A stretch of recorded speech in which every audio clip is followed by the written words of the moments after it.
Welcome to the Treasury Update podcast, presented by Strategic Treasurer, your source for interesting Treasury news, analysis, and insights in your car, at the gym, or wherever you decide to tune in.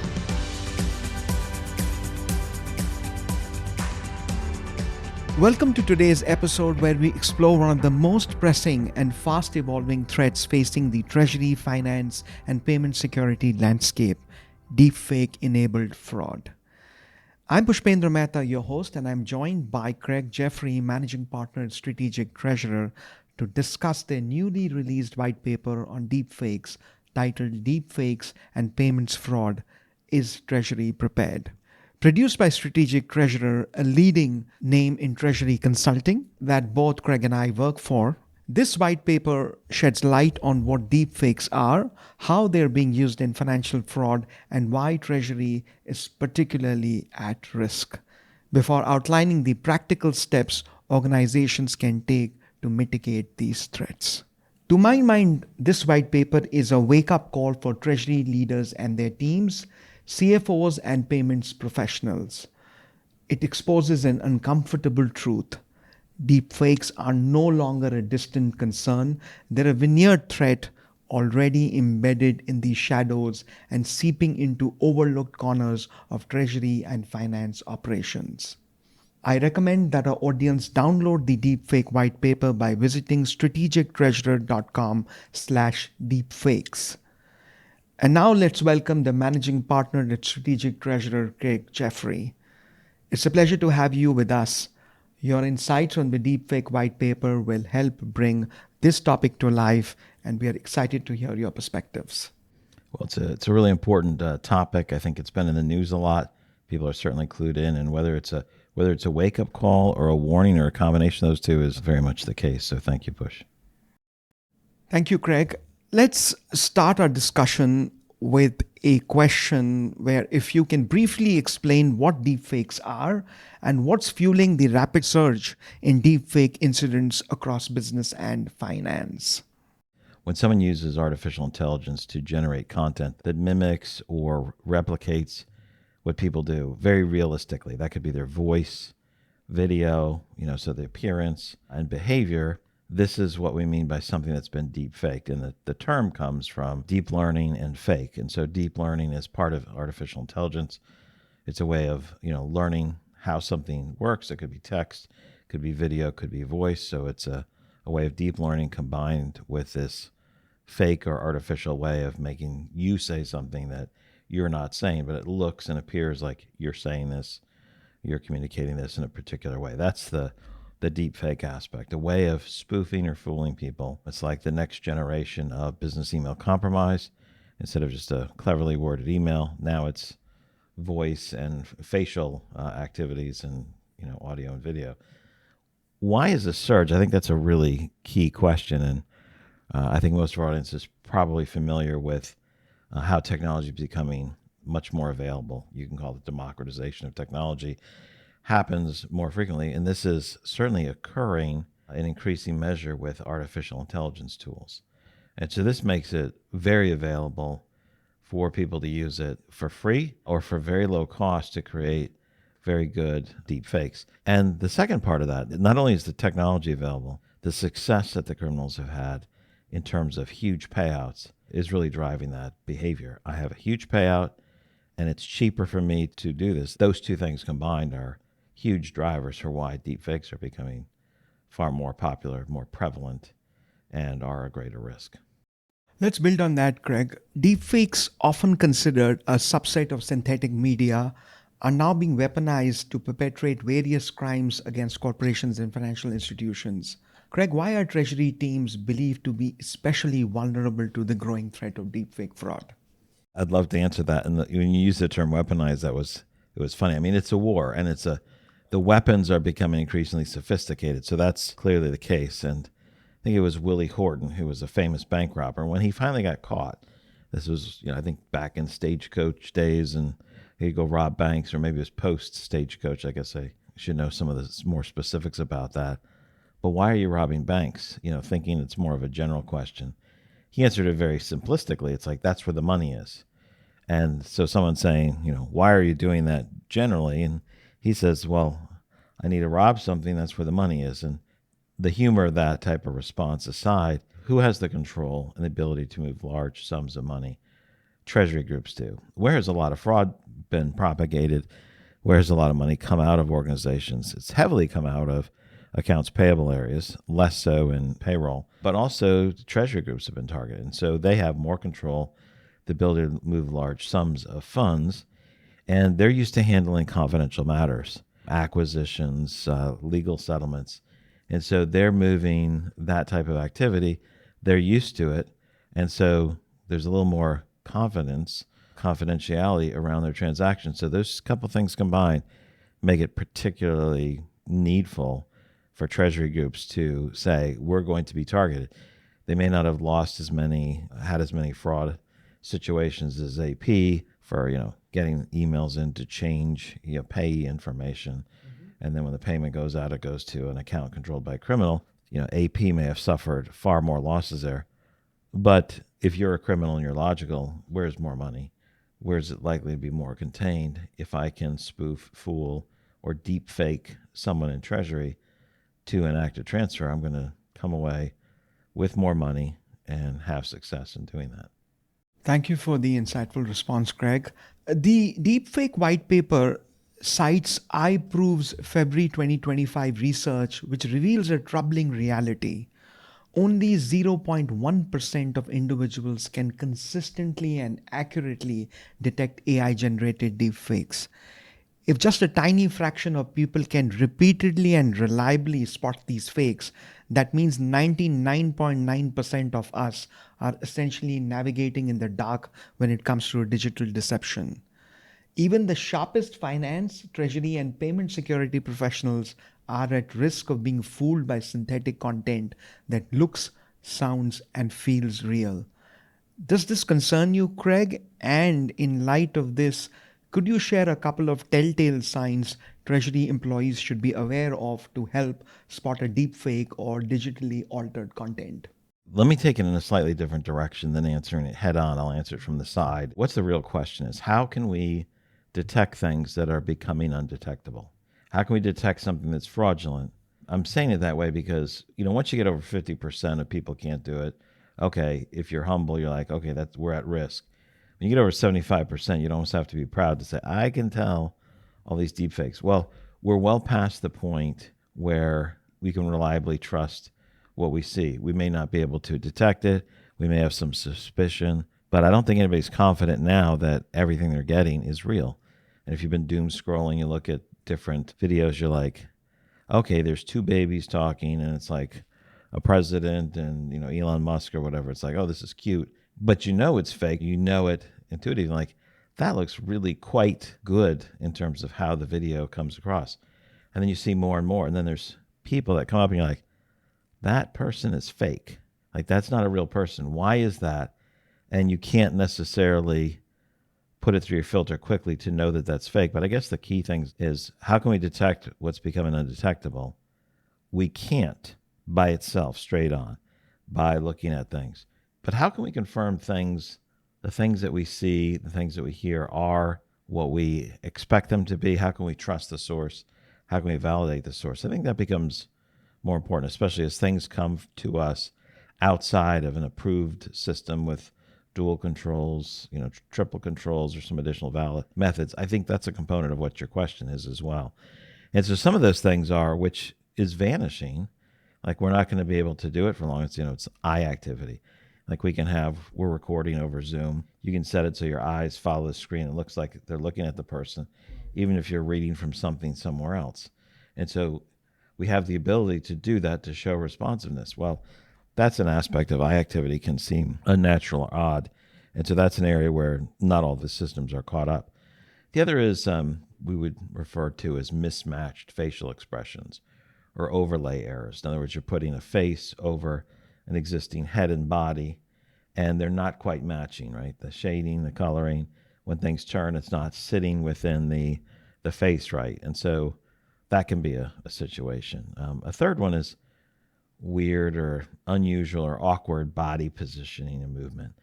Like something's not right about the movement. Like it's trying to mimic it, but it's still not natural for the most part. The other thing is the teeth and hair, very unrealistic teeth. And that's been, since we've had whitening agents, there's always something about, wow, that's extraordinarily white. But everything's perfectly sized. Maybe there's no gradation between it. It looks more like the Barney teeth, the Barney the dinosaur, where it's a straight white flow instead of individual teeth. Hair, usually there's some hairs that are out of alignment. Wisps are floating around, but it's always, perfect. It's like watching Neo in The Matrix from 1999. It's like all their hair is slicked back. It's not natural. It's not quite there yet. And audio and noise anomalies tend to play out as well. Sometimes experts refer to that as they're focused more on the video than the audio. And so it's creating some distortions, some unnaturalness to that.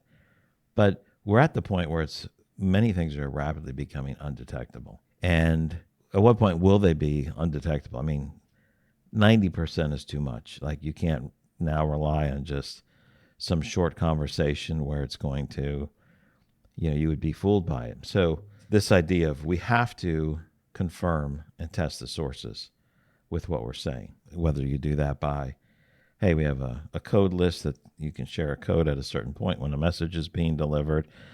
You can do that by confirming with a text message back to the person who's supposed to be talking to you. Are we talking right now on this topic? Say this word or whatever. Some way of providing validation that who you're talking to is fine. When messages that are changing payment instructions or providing you some type of activity that could be fraudulent or could result in a fraudulent transfer if you're not checking it. And so I think that's the key thing there, is not to say, how can we become really good at the hair is not right, the person's smoothed out, all that stuff. We do those things, right? There's auto-tune on voices.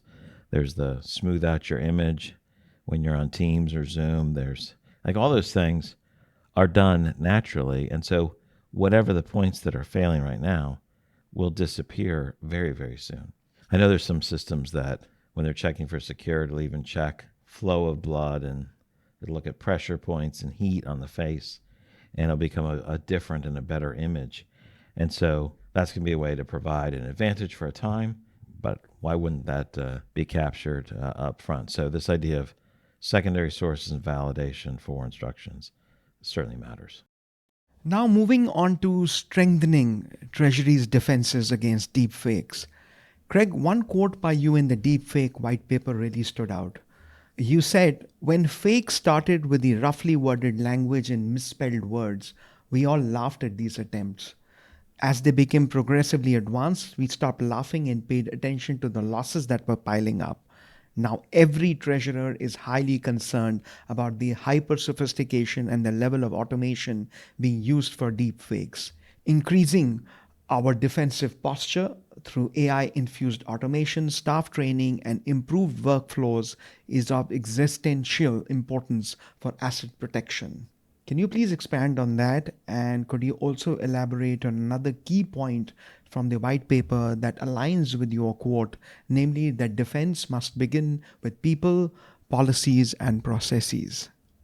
Yeah, so Push, the gist of that quote is that criminal proficiency in this war is escalating rapidly. You talk about war over time, you see, okay, someone has something that can, a better club, and then a spear, and then arrows that you can shoot from afar, and then, shields, and, like there's always this increase in offense and defense, and how that changes the tide of war over time.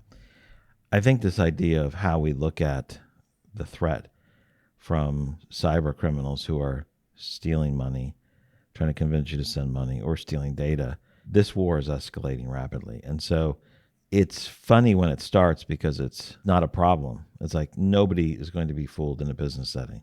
And then it gets better and better. And now you're like, is that right? No, that's not right. And then you think you're fine. And then you make up stories in your head that they're not after our company. It's all right. And so we're at the point where we've seen enough losses. This idea of the sophistication has become extremely good. I think you use the term hyper sophistication, right? And supremely easy to do. The tools are readily available. And so now it's, how can I spoof you? I have a massive tool set to do that. And I don't have to be a nation state or a huge crime syndicate to do something that can fool you. And I may not have to convince you to send all the money immediately, but maybe I can convince you to do certain things which allows me to better interrogate, probe your defenses, your points of exposure, the surface area of attacks. So that's one aspect of it. The proficiency is growing rapidly. And like in any type of, war and defensive posture, it's like the defense must match the pace of the offense and what the criminals are doing. I think the last part of the question was you said defense must begin with people, processes, and policies. Or those three things matter, right? People are the ones that are going to get spoofed, so they have to be mindful. They're the ones who manage the controls. They're the ones who identify where a need is to protect maybe a newly revealed weakness. And they're the ones who have to make sure that the policies, the systems, the tools, and the processes support that. So policies and processes, a process to make sure there's validation has to occur. I think everybody who's listening knows and understands that, so I won't go into too much detail on that, other than to say validation processes, whether it's the form of you're doing a callback for every change request that comes in using a different source, or you're using an AI-infused validation service, you're using a list of permission people, you're using, I'll call it network, power of network functionality there where it's like, okay, 6 other companies have now moved to change payments to Acme Company to this other address, to this other account at this different bank. And so when we think about processes, that would include that. I think the other aspect too is it's people, processes, technology, policies, but it also would include modern structures, modern banking structures for the bank accounts to isolate activity, to be able to call it out more readily, and to see how it moves. So a modern concentration structure, whether you use header accounts or concentration accounts or isolated accounts for particular activity, that'd be one thing.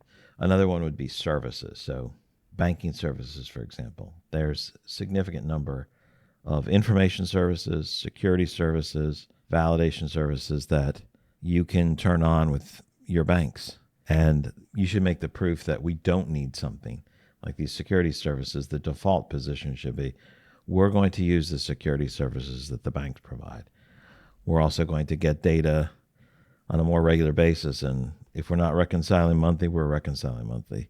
If we're reconciling monthly, maybe we move it to weekly or daily.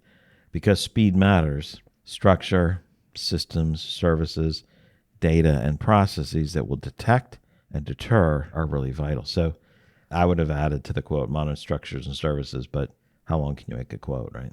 Well, that was a deeply informative response. Thank you, Craig. Your emphasis on the role of people, policies, and processes alongside AI-driven defenses really reinforces the idea that Treasury's best protection against deepfakes begins with a strong internal foundation or structure. Craig, my last question for today builds on our conversation so far. Even with robust prevention, detection, and controls in place, some deepfake attacks may still succeed. In such cases, how vital is it to have a well-rehearsed response plan that can be activated the moment a deepfake is identified? That's a good setup to the question, right? It's like, in light of all the scary stuff and the risk and the great loss, it's fairly obvious that things are going to get through. And so if something happens, how do you respond quickly? So I think that's a great question. What's necessary for a well-rehearsed response plan? I guess my background on this is, your layers of security matter. You don't want one layer of security to be compromised and you lose. You have to have multiple layers. That way, if one layer is compromised, you still have another. So security layers matter. Make sure they're the right ones, and make sure every layer is protected. So that if one layer is removed, you're finding out that somebody has removed a security layer.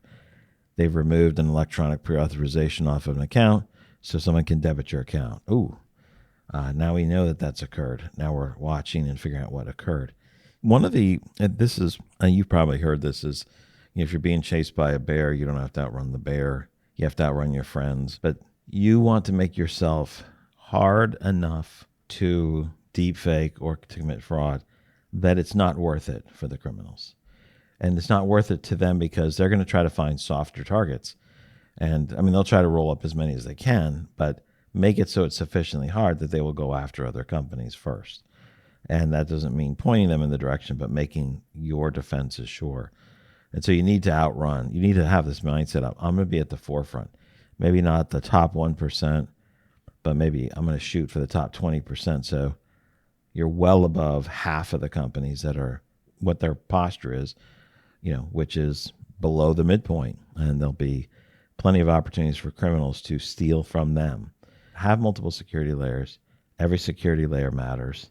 Make sure you're staying at the front of the broader pack. Maybe not the number one, but stay well clear of, I would say 75, 80%. Stay at the top quartile, top 2 deciles. And then finally, because you said having a well-rehearsed response plan, the answer could be yes, or, I would just maybe expand on that. It's like, yes, prepare for a loss or issue. Speed matters. And because speed matters in these fraud situations, I have to respond quickly to stem the loss or to recover funds. Because speed matters, a rehearsed plan matters. And because a rehearsed plan matters, that assumes that you have a good and updated response plan, that you have it in place, that you test it, and you test it regularly. Now, regularly might be defined as 3 months or 6 months. Once a year, I don't think is enough to do that. And that's something we find ourselves adapting to as well. But that's essential for cybersecurity, for protecting payments. It's very crucial that you have a rehearsed plan. Who do we call?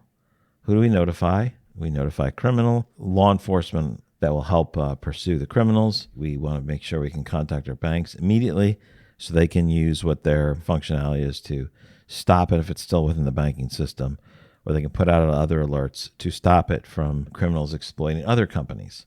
So if someone has gained control of an account and they're moving funds to a particular account, once that's discovered what's happening, they can pass out alerts to flag that account because it's going to a compromised account, which is used to exfiltrate money out of the banking system or out of the country, wherever that it came from. So your question is, how vital is it? I think it's essential. If you don't have a plan, that's not acceptable. If you don't rehearse it at all, that's still in the area of not acceptable. What would be ideal is to have it, to rehearse it, to make people aware that they have it. Don't get tied up into this is embarrassing, the money's gone, I'm done. No, if the money's gone, do what you can to stop it from happening to others and see if you can catch it before it has left the banking system. Your bankers will be a big help. Whatever government crime agency you have can help you in that area as well. Those are great points, Craig. Your insights on the importance of a well-rehearsed response plan truly underscore the need for readiness, not just resilience. Is there anything else you'd like to add or share before we wrap up this discussion? Well, a couple of points as a wrap-up or summary. I guess I would pull out and say that what we've seen with deepfakes should be considered both a warning and a threat. I think you called it a wake-up call, or you called it a warning, or it's all of those. It's a wake-up call, it's a warning, it's a threat that has to be addressed. And if you haven't had the wake-up call, like you haven't seen that and recognized that as a wake-up call, you've listened this far in the podcast, and so take this as a wake-up call to the fraud war that is going on. Make sure others in your organizations know that too. You can't just pretend it doesn't exist. It's not a threat for us now, because let's say you're protected today, and if you don't change, it won't be long before you're exposed. And if you're not treating the threat seriously, if you're not viewing it seriously enough, or parts of your company are not, help change their perspective or your perspective and the level of activity you're doing to defend yourself. If you still don't like that doesn't seem right, and you're over responsible for payments, you're in Treasury, you're the superintendent of payments, or you're an AP and you're doing things, if that's not something that you think makes sense, I would encourage you to move to another area of finance, because the protection has to be there and you need to do that. And if that's not something that gets you engaged to defend that, you probably need to move to another area. That would be the right thing for your company. And you could be worn out in this area. Do something else, but make sure people in your company are doing that. And there's no question that your organization needs to be hyper vigilant with payment security. Train your people on payment security. Set up the reaction plans and test those. Make sure you're looking at people, processes, structure, services, technology to provide that support. I don't want people to listen to this just say, I just need to protect against deepfake. Criminals will use any means necessary. Deepfakes are a very good tool to get you to give up information or to get you to act in a way you shouldn't, leaving your company vulnerable to a loss or creating the situation where funds leave the organization. Well, those are wise words.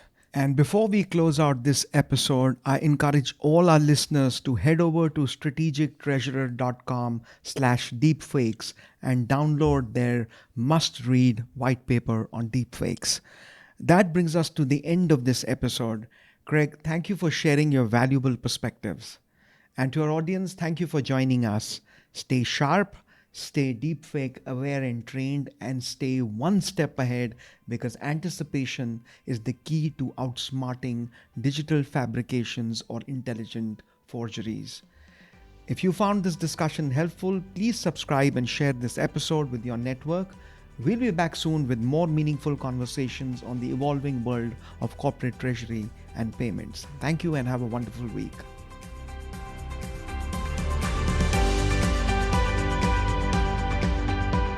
You've reached the end of another episode of the Treasury Update podcast. Be sure to follow Strategic Treasurer on LinkedIn. Just search for Strategic Treasurer. This podcast is provided for informational purposes only, and statements made by Strategic Treasurer LLC on this podcast are not intended as legal, business, consulting, or tax advice. For more information, visit and bookmark strategictreasurer.com.